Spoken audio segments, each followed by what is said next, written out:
Big boss Telugu season 7కు చాలా మంచి response వచ్చింది. అయితే ఫినాలే డే రోజు జరిగిన బీభత్సం మాత్రం అందరినీ విస్మయానికి గురిచేసింది. ఆ రోజు అన్నపూర్ణ స్టూడియోస్ వద్ద గొడవలు, దాడులు జరిగాయి. పల్లవి ప్రశాంత్ ఫ్యాన్స్ పేరిట పెద్ద విధ్వంసమే సృష్టించారు. అమర్దీప్ కారు, గీతు కారు, అశ్విని కార్లు ధ్వంసం అయ్యాయి. 6 ఆర్టీసీ బస్సులు పగలగొట్టారు. ఒక పోలీస్ వాహనంపై కూడా దాడి చేశారు.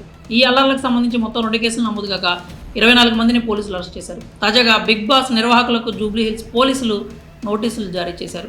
బిగ్ బాస్ అల్లర్లకు సంబంధించి పోలీసులు వేగంగా విచారణ జరుపుతున్నారు. ఇప్పటికే ఈ కేసుకు సంబంధించి 24 మందిని అరెస్ట్ చేశారు. వారిలో బిగ్ బాస్ విన్నర్ పల్లవి ప్రశాంత్ కూడా ఉన్నాడు. అతనికి 2 రోజుల క్రితం నాంపల్లి కోర్టు షరతులతో కూడిన బెయిల్ను మంజూరు చేసింది. 15,000 చొప్పున 2 షూరిటీలు కూడా తీసుకుంది. ప్రతి ఆదివారం పోలీస్ స్టేషన్కు వచ్చి సంతకం కూడా పెట్టాలంటూ ఆదేశించారు.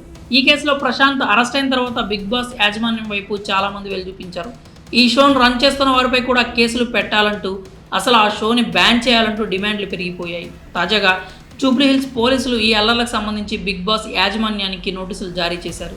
ఆ గొడవలకు సంబంధించి వారిని వివరణ కోరారు. ఫినాలేకి అంతమంది ఫ్యాన్స్ వస్తారని తెలిసినప్పుడు ఎందుకు ముందే ఇంటిమేట్ చేయలేదని ప్రశ్నించారు. అంతేకాకుండా అంతమంది గుమిగూడి ఉంటారని తెలిసినప్పుడు ఎందుకు తగిన ఏర్పాట్లు చేయలేదంటూ కూడా ప్రశ్నించారు.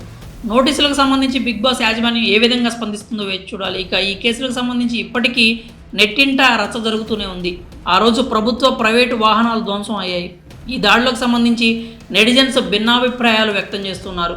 కొందరు ఈ దాడులకు పల్లవి ప్రశాంత్ కారణం అంటుంటే, ఇంకొందరు మాత్రం ఫ్యాన్స్ పేరుతో కొందరు సైకోలు ఈ దాడులు చేశారంటున్నారు. ఏది ఏమైనా కూడా ఫ్యానిజం పేరిట ఇలాంటి దాడులు చేయడం కరెక్ట్ కాదంటూ వారిస్తున్నారు.